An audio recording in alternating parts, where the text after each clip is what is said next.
नारायण वासुदेव श्री कृष्ण हरे हरे श्रीराम नारायण वासुदेव। बोलिए भक्तवत्सल भगवान की जय। अब गुरु नाम गुरु भक्त श्रोमण श्री सुखदेव जी परीक्षित महाराज को प्रेम व्रत की कथा सुनाना प्रारंभ करते हैं। बोलते हैं, परीक्षित, प्रिय व्रत, प्रिय का मतलब अच्छा या उत्तम, और व्रत का मतलब प्रतिज्ञा या संकल्प। व्रत का ये मतलब बिल्कुल नहीं है कि उपवास करें। व्रत का मतलब होता है संकल्प। प्रिय व्रत, जिसने उत्तम संकल्प ले लिया उसी का नाम क्या है? प्रिय व्रत। महाराज प्रियव्रत भगवान के अनन्य भक्तों में एक है। एक दिन उनके मन में ऐसा विचार आया कि हमारे भक्त, हमारे शिष्य अंधकार में न रहे। उन्होंने अपने तप से एक दिव्य रथ का निर्माण कर दिया, जिससे 12 सूर्य के समान प्रकाश निकलता था। मानो सूर्य देव का अस्तित्व ही समाप्त हो गया। जहां पर एक सूर्य के ताप को हम लोग सहन नहीं कर पाते हैं, वहां पे 12 सूर्य एक साथ उदय हो जाए तो कितना ज्यादा पूरे विश्व में प्रकाश हो जाएगा। अंधकार को ही उन्होंने मिटा दिया। ब्रह्मा जी निवेदन किए कि भक्त सृष्टि के निर्माण को व्यर्थ न करो। रात और दिन, जीवन और मृत्यु, ये सब अंतिम सत्य है। अगर रात है तो दिन होगा और दिन है तो रात होगा। इसमें आप हस्तक्षेप न करिए। ब्रह्मा जी के निवेदन पर प्रियव्रत ने अपना तेज शांत कर दिया।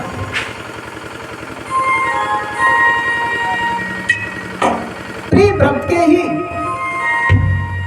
पुत्र आनिद्र और आनिद्र के पुत्र नाभ और नाभ के पुत्र ऋषभदेव। भगवान का ही एक अवतार ऋषभ भगवान का भी अवतार है। जैसा कि आप लोगों को पता है, भगवान ऋषभदेव जैन धर्म के प्रथम तीर्थंकर के रूप में प्रसिद्ध हुए। ऋषभदेव के 100 पुत्र और 100 पुत्रों में सबसे बड़ा पुत्र भरत जी। एक दिन ऋषभ जी ने अपने पुत्रों से एक प्रश्न किया कि पुत्र, यह शरीर तुम्हें क्यों मिली है? कुछ देर तक तो उनके पुत्र शांत थे, फिर उत्तर देना शुरू किए। पिताजी, यह शरीर इसलिए है कि हम सुबह अपने नित्य कर्म से निवृत्त हो जाएं, कुछ प्रसाद पाले और अपने कार्य में चले जाएं, शाम होते ही घर लौट आए, फिर अपने नित्य कर्म से निवृत्त होके फिर शयन को चले जाए। ऋषभदेव को बड़ा दुख हुआ। उन्होंने सोचा कि यदि पुत्रों की ऐसी कल्पना है, ऐसी अभिप्राय है, तो जीवन का क्या होगा? उन्होंने उस दिन अपने पुत्रों को जाने दिया। अगले दिन फिर सभा का आयोजन किए और सभी पुत्रों को फिर बुलाया। बोले, बेटा, उस दिन के उत्तर से मैं संतुष्ट नहीं हूं, कुछ और आप लोगों के पास हो तो हमको बतलाइए। तब भरत जी ने पूछा, पिताजी, आखिर इस शरीर का काम क्या है? शरीर का काम तो यही है कि जो हो सके उत्तम कर्म किए जाए, और जागना सोना तो इस शरीर का धर्म है। अगर पूरे जीवन इसको जगाते रहेंगे तब भी यह जीवन संभव नहीं हो पाएगा, अच्छे कर्म नहीं हो पाएंगे। यह बात थोड़ी सी ऋषभ महाराज को अच्छी लगी। उन्होंने कहा, बेटा, 100 पुत्रों में 99 ने तो मुझे निराश किया, मात्र एक तुम ऐसे हो जिसमें मुझे अपना स्वरूप दिखाई पड़ रहा है कि मेरे धर्म को आगे ले जाने का कार्य तुम कर सकते हो। लेकिन पिता का मोह सभी पुत्रों को बैठाकर उपदेश देते हैं, और यह हर पिता का कर्म होता है कि अपने पुत्र और पुत्रियों को अच्छी शिक्षा अवश्य दें, क्योंकि जीवन में हर चीज आपका साथ छोड़ सकती है। मात्र एक ऐसी चीज है जो आपके मरते दम तक आपके साथ रहेगी, और आपके जीवन में अच्छे दिन हो या बुरे दिन हो, सब में आपका मार्गदर्शन करती रहेगी। वह है क्या? शिक्षा। शिक्षा मनुष्य के जीवन में बहुत ही उत्तम प्रभाव डालती है। शिक्षित होने का बिल्कुल मतलब नहीं है कि अधिक ज्ञान हो जाए। शिक्षित होने का यह मतलब है कि संस्कारबद्ध ज्ञान हो जाए। सभी पुत्रों को कहते, बेटा, जीवन में 2 चीज ही जीव के बंधन का कारण होती है। भरत जी पूछे, पिताजी वो क्या? बोले, एक है अहमता और दूसरी है ममता। यदि व्यक्ति अहमता और ममता में फंस गया तो वह भगवान के प्रति उतना समर्पित नहीं हो पाएगा जितना उसने जन्म लेने के पहले सोचा था। इसलिए जीव को इन 2 बंधनों से बचना चाहिए। पहला, अहमता। अहमता का मतलब यह मेरा घर है, यह मेरा पुत्र है, यह मेरी पत्नी है, ऐसा कुछ नहीं है। सब केवल माया है, अंत में आपके साथ कोई जाने वाला नहीं है। आप अकेले आए थे, अकेले जाएंगे। इसलिए यह मैं नहीं कहता हूं कि आप इनसे मोह न करें, इनका पालन पोषण न करें। माता पिता का यह परम धर्म होता है कि पुत्र का, पुत्रियों का, अपने गुरुओं का उचित सम्मान करें, उनका पालन पोषण करें। लेकिन इसका इतना मतलब नहीं होता है उसी माया में फंसते चले जाएं। कुछ क्षण भगवान के नाम के लिए भी निकालेगा। अहमता का मतलब जो मेरा है, जिसको मैं अपना समझता हूँ। तो आप ही बताइए, यह हाथ मेरा है, हम उठाएंगे तभी उठेगा, हम रख देंगे तो रख दिया जाएगा। लेकिन अभी इसी हाथ में लकवा मार दे तो हमता तो है ना, मेरा हाथ है, अब उठा के दिखाओ। अब हमता कहाँ गई? गायब हो गई। क्यों? अब इसी से हमको सीख मिलती है कि अहमता का कोई मतलब नहीं है, कुछ भी मेरा नहीं है, सब प्रभु का है। और दूसरा क्या है? ममता। ममता में बिल्कुल न पड़े। क्योंकि ममता व्यक्ति को सांसारिक माया से मुक्ति नहीं दिला सकती, इसलिए ममता से अवश्य बचे। कोई भी व्यक्ति या कोई भी संत, कोई भी गुरु आपको मिल जाए, उनसे ममता न दिखाएं, अपनापन न दिखाएं। ज्यादा अपनापन दिखाने से उनमें आसक्ति बढ़ती जाती है और व्यक्ति के ममता का कारण केवल यही है कि अपना और पराया। अगर अपना और पराया आप बंद कर दें तो ममता से मुक्ति मिल सकती है। अब भरत जी के मन में यह बात उतर गई। फिर ऋषभदेव जी ने पूछा कि आप लोग मेरे धर्म को कैसे आगे चलाएंगे, मेरी संस्कृति को आप कैसे आगे ले चलेंगे।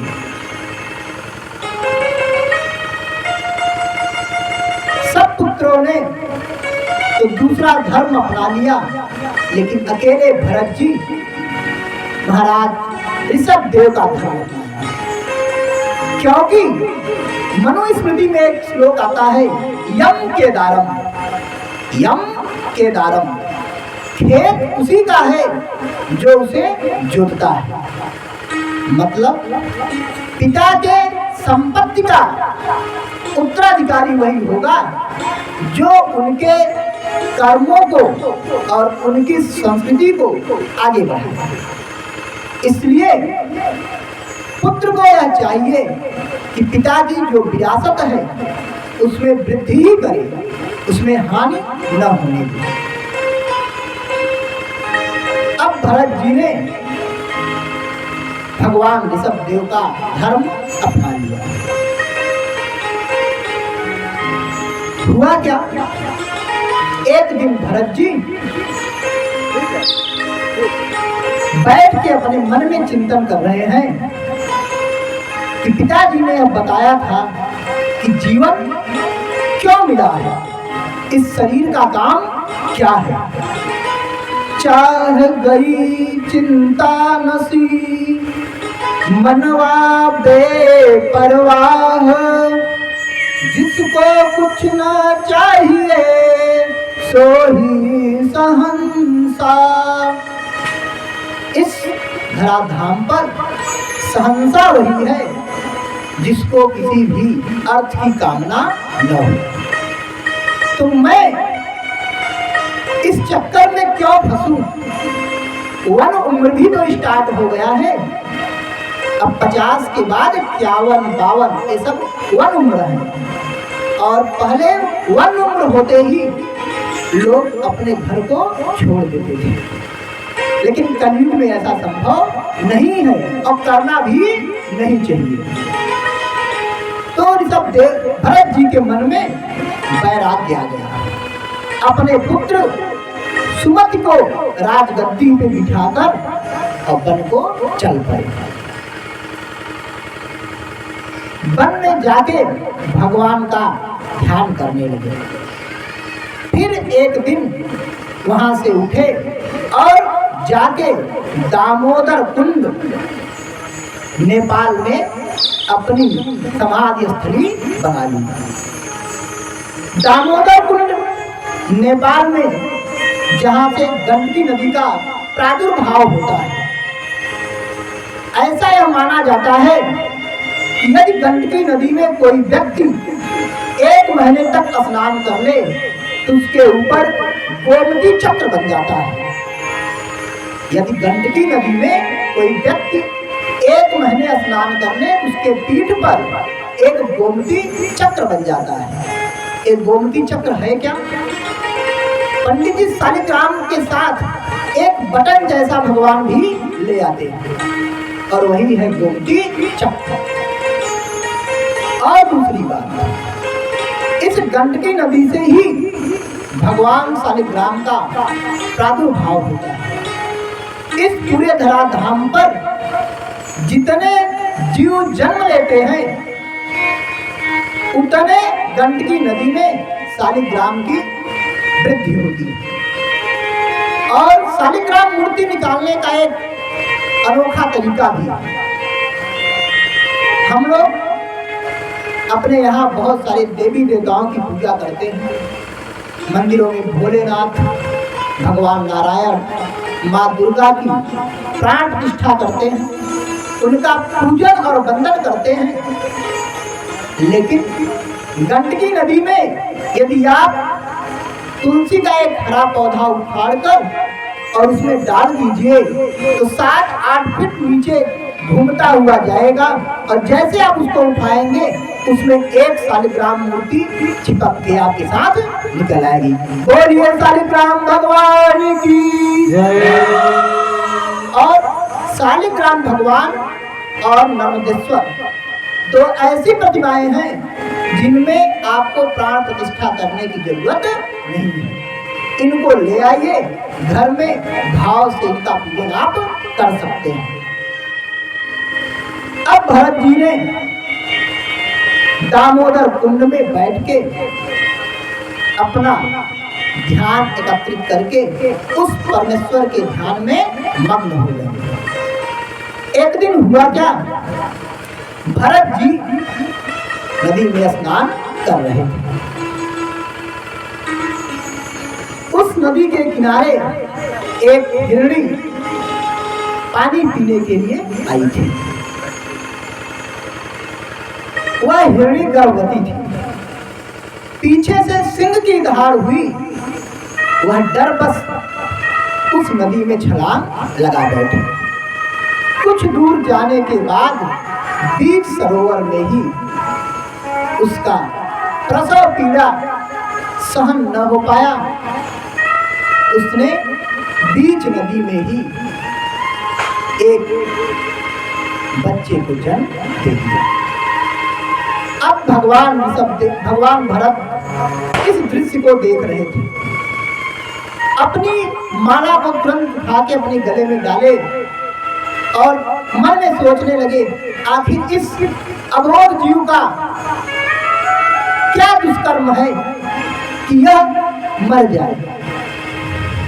तुरंत पकड़ के उसको बाहर लेके चले आए।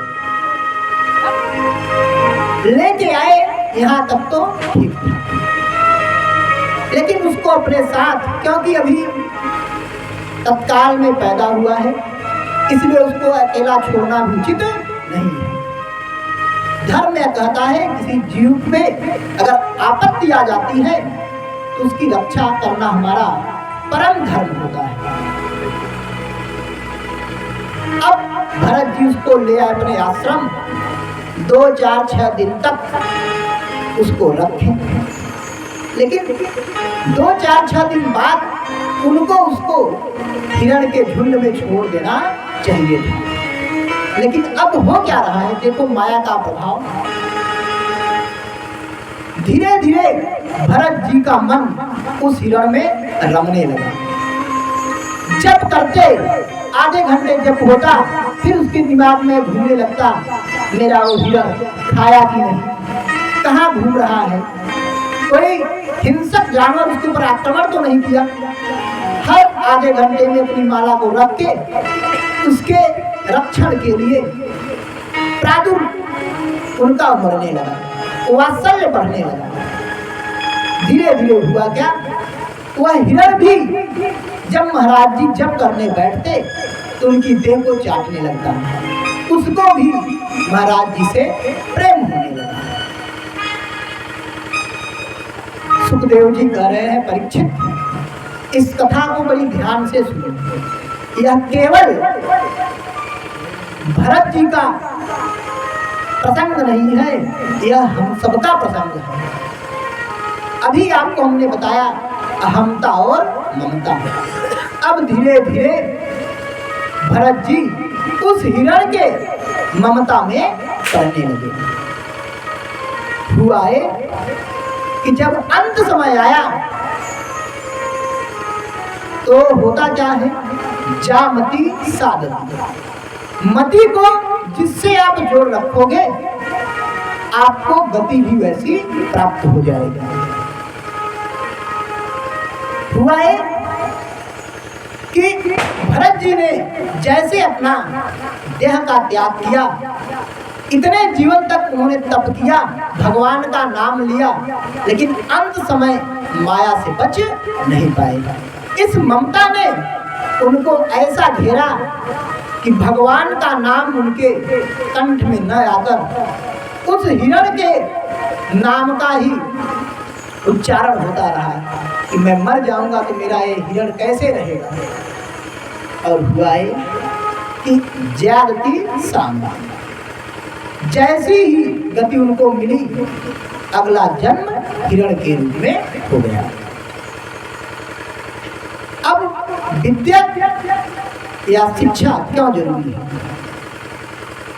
पिताजी हम बोलते थे हमारे कि पढ़ने की एक उम्र होती है।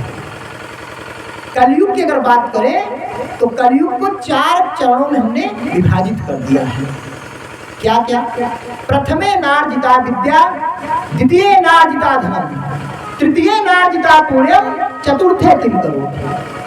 कलयुग में व्यक्ति की आयु 100 वर्ष निर्धारित है। हम आपको 100 वर्ष ही जीना है। हाँ, इससे अधिक कोई जी लेता है तो उसका भाई कर्म है, लेकिन अब तो हमको ऐसा नहीं लगता कि व्यक्ति 100 वर्ष भी जी पाता होगा। 50-60 तक निपट जाते हैं। मतलब अब कलयुग को और कम कर दिया गया। 4 खंड में आप करेंगे तो 15-15 वर्ष आएंगे, लेकिन जो ऋषभ देव जी ने बताया 4, वह क्या बताया? प्रथमे नार्जिता विद्या, 1 से 25 वर्ष तक जितनी विद्या आपको ग्रहण करनी है ग्रहण कर लीजिए, जितना ज्ञान आपको अर्जन करना है अर्जित कर लीजिए। दूसरा क्या? द्वितीय नार्जिता धनम, जैसे 25 से 50 आवे, अब आपके ऊपर गृहस्थ जीवन का भी भार आ जाता है। बेटे, पत्नियां, समाज, गांव, इसके लिए हमको धन की आवश्यकता होती है। तो द्वितीय नार्जिता धन, तो धन इकट्ठा करो 25 से 50 वर्ष तक। तृतीय नार्जिता पुण्य, अब जैसे वह उम्र स्टार्ट हो जाए 51 से 75 में सत्कर्म करना शुरू कर दें। जो धन आपने इकट्ठा किया है उस धर्म से दशांश खर्च करना आप प्रारंभ करते हैं। तब चौथा क्या है? चतुर्थे किम करो। अगर 3 सीढ़ी आप छोड़ दिए तो चौथा चढ़ नहीं पाएंगे, और चढ़ भी गए तो गिरने के बाद कोई गारंटी नहीं है कि आप बच पाएंगे। तो इसलिए हमको इस बात का विशेष ध्यान रखना चाहिए कि हर चीज का एक उम्र और समय होता है। समय से अगर कोई कार्य कर लिया जाए तो उत्तम होगा। अब ऋषभ देव जी भरत जी के लिए यह उपदेश दिया था और आज भरत जी को यह बात याद थी। दूसरी बात यह थी कि शिक्षा का सबसे बड़ा काम क्या है? इस जन्म में अगर आप अच्छी शिक्षा लिए हैं तो यह गारंटी है कि अगले जन्म में भी आप के पास उस शिक्षा का असर रहेगा। शिक्षा जो होती है वह जन्म जन्मांतरों तक चलती रही, और इसी से हमारी मनोवृत्ति उत्पन्न होती है। देह कोई मिल जाए लेकिन भगवान के नाम का और हमारे शिक्षा का कोई अंत नहीं होता है। अब भगवान भरत जी ने हिरण रूप धारण कर लिया, लेकिन उस हिरण देह में भी उन्होंने भगवान का नाम जपना बंद नहीं किया, और मन में सोचते क्या बताएं, भगवान ने इतना कृपा हमारे ऊपर किया था कि मनुष्य जन्म मिला, लेकिन फिर भी मैं इतना भागा था कि उस जन्म का कोई लाभ नहीं दे पाया। अब पशु जोन में आ गया हूँ, क्या पता भगवान की कृपा हो या न हो। मन में अपने प्रायश्चित कर रहे हैं, लेकिन हिरण के झुंड में रहते सारे हिरण से उनका व्यवहार अलग रहता है। सारे हिरण हरी घास खाते लेकिन ऋषभ देव भरत जी सूखी घास खाते हैं। क्यों? क्योंकि हरे घास खाने में किसी जीव जंतु का मृत्यु न हो जाए, इसलिए ऋषभ देव जी केवल सूखी घास खाते। भगवान की कृपा ऐसी हुई, एक दिन जंगल में आग लग गई। भरत जी ने सोचा भगवान ने हमारे ऊपर कृपा कर दी। सारे हिरण तो भाग गए, लेकिन ऋषभ देव जी उसी जंगल में रुके रह गए और आग के लपेट में आके अपने प्राण को त्याग दिया। अब इस बार फिर से भरत जी को मनुष्य जन्म मिला। भरत जी को जो अगला जन्म मिला वह अंग्रेज ब्राह्मण पंडित जी के यहाँ मिला। अब इस बार भरत जी बिल्कुल चौकन्ने हैं कि 2 बार गलती तो हो चुकी है, इस बार गलती नहीं होनी चाहिए। लेकिन हुआ क्या? अब आंग्रस पंडित जी डेली रोज क्या करते, अपने पुत्रों को बुलाते और कभी गायत्री मंत्र, कभी स्वस्तिवाचक, कभी भ्रू सूक्त उनको याद करने के लिए दे देते, बेटा इसको याद करो। और जो उनके 3 पुत्र थे वो उनको याद करके सुनाते। लेकिन भरत जी ने सोचा यदि हम गायत्री मंत्र पहले दिन रट के पिताजी को सुना दिए तो अगले दिन फिर कोई न कोई कार्य हमको सौंप देंगे, फिर कहेंगे बेटा अब ज्योतिष सीख लो, अगले दिन कहेंगे अब विवाह कराना सीख लो, विवाह पद्धति सीख लो, और फिर कुछ दिन बाद कहेंगे कि अब अपने यजमान को भी संभालो। तो मेरा जीवन तो 2 बार नष्ट हुआ ही है, फिर मैं अपने कर्म से वंचित हो जाऊंगा। इसलिए भरत जी गायत्री मंत्र कभी सुनाए ही नहीं। जब पिताजी पूछते बेटा गायत्री मंत्र याद हुआ, भरत जी कुछ जवाब नहीं देते, शांत रहते हैं। 2, 4, 6, 10 दिन उन्होंने देखा, फिर जान गए, मन में ठान लिए कि नहीं ये पूरा का पूरा बर्दबोंग है, इसको कुछ नहीं समझ पाएगा, मूर्ख है। और तीनों पुत्रों को अब शिक्षा देते गए। एक दिन हुआ क्या, पंडित जी की भी मृत्यु हो गई। अब भरत जी कुछ करते भी नहीं, भाई जब तक कमा के ले आते 2, 4, 6, 10 महीने तक भाभियों ने खूब सेवा दिया। सेवा का परिणाम यह हुआ कि भरत जी को कोई काम तो है नहीं, खाते भगवान के भजन में मस्त हैं, उनकी शरीर बढ़ती जा रही है, तेज बढ़ता जा रहा है, और भाभियों को यह अच्छा न लगे। उनके मन में ऐसा आता हमारे वो रोज कुछ न कुछ कमा के ले आते हैं और उनको हम रोज मेवा मिश्री दूध खिलाते हैं, उनका शरीर कभी बढ़ा नहीं, लेकिन इसको देखो जो सूखा रूखा दे दिए पाके प्रसन्न रहता है और कोई काम तो करता नहीं है। तो भाभियों ने अपने पति को भरना स्टार्ट कर दिया कि ऐसे भाई का क्या मतलब, जो कोई कार्य भी न करे, केवल एक काम है टाइम टाइम से प्रसाद चाहिए और किसी काम से कोई मतलब नहीं है। तो इससे अच्छा है इसको घर से निकाल ही दें। लेकिन भ्राता प्रेम, भाइयों का प्रेम इजाजत नहीं दिया। देवियों को समझाया ऐसा नहीं करना चाहिए, कुछ भी हो वह मेरा भाई है। जैसे हम लोग प्रसाद पा रहे हैं ऐसे वो भी तो प्रसाद पा रहा है। हाँ कुछ कर नहीं रहा है ये अलग बात है, लेकिन इसका यह परिणाम नहीं होना चाहिए, इसको घर से निकाल दें। एक दिन हुआ क्या, भाइयों ने भरत जी को एक कार्य सौंप दिया। आज हम लोग जा रहे हैं यजमानी में, खेत में जाके जितने भी फसल पैदा हुए हैं उनको घर पे लेते हैं। लेकिन भरत जी के मन में तो वैराग्य है, और उस दिन भी वहां गए नहीं। अब जैसे शाम हुआ, जैसे भाई लोग लौट के घर आए तो उन्होंने देखा क्या कि भरत जी अपने ध्यान में मस्त हैं।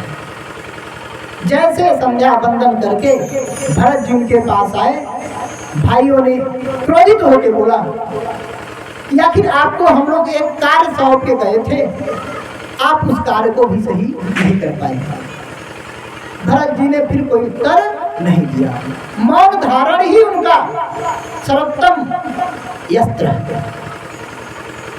और यह उचित भी है, जहाँ पे आपको निर्णय लेने में या किसी को बात को समझाने में असहज महसूस हो, वहाँ पे मौन धारण ही उत्तम विचार है। क्योंकि कभी कभी होता क्या है कि गुस्से भर व्यक्ति कोई बात किसी को कह देता है, लेकिन बात जो है वो आदमी के हृदय तक पहुंच जाती है। इसलिए जब भी गुस्सा आए तो भगवान से ऐसी प्रार्थना करें कि हम मौन धारण ही कर लें, किसी को कुछ कहने की जरूरत न पड़े। अब भाइयों ने सोचा कि वास्तव में जो पत्नियां कह रही थी यह सही है, ये मूर्ख ही है।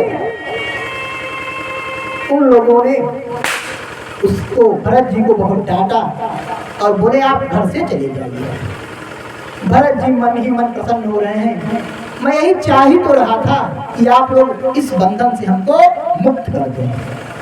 अब भरत जी प्रसन्न होके भगवान का धन्यवाद कर रहे हैं मनोमन कि बारे प्रभु, आपकी कैसी माया है, जो आप चाहते हैं वही है, वही जो राम रुचि रखा है। भगवान जो चाहते हैं वही होगा, आदमी तो केवल एक साधन है। अब भरत जी बड़े प्रसन्न होके जंगल में निकल गए। 2-4 दिन बीते। अब यह शरीर है, जल तो मिल जाता लेकिन कुछ खाने की व्यवस्था नहीं हो पाती। बैठे बैठे भगवान का ध्यान कर रहे थे और सोच रहे थे कि प्रभु, आपने तो यह बताया था कि पृथ्वी पे 3 रत्न हैं, एक जल, एक अन्न और एक सुभाषित, सुंदर वचन। तो एक रत्न तो हमको मिला है जल, दूसरे रत्न की भी जरूरत है अन्न। यह शरीर तभी आपका भजन कर पाएगा जब यह स्वस्थ रहेगा, और स्वस्थ रहने के लिए अन्न की जरूरत पड़ती है। जैसे मन में ऐसे विचार आया वैसे उनके पास कोई भक्त पहुंच गया और भरत जी को 1 दर्जन केले दे गया। भरत जी ने मनोमन सोचा, बारे प्रभु, क्या आपकी महिमा है, कुछ करना भी नहीं पड़ा और ऐसा प्रसाद मिल गया जिसको हम कई दिनों तक रख सकते हैं, पैक है। जब तक इसको खोलेंगे नहीं, इसमें किसी भी प्रकार का विषाणु नहीं जाएगा। 2-4 केले खाए और वो रख दिया और भगवान के भजन में मस्त हो गया। एक दिन हुआ क्या कि जंगल से जा रहे थे सिंधु देश के राजा रहुबर जा रहे थे और उनके साथ उनकी पालकी को 4 कहार भाई थे। रास्ते में ऐसे हुआ कि किसी एक कहार का स्वास्थ्य बिगड़ गया। अब राजा रहुबर बोले, क्या हुआ? कहारों ने उत्तर दिया, महाराज, हम लोगों में से एक व्यक्ति अस्वस्थ हो गया है, अब आपको कुछ घंटों यहाँ पे आराम करना पड़ेगा। रहुगढ़ के दिमाग में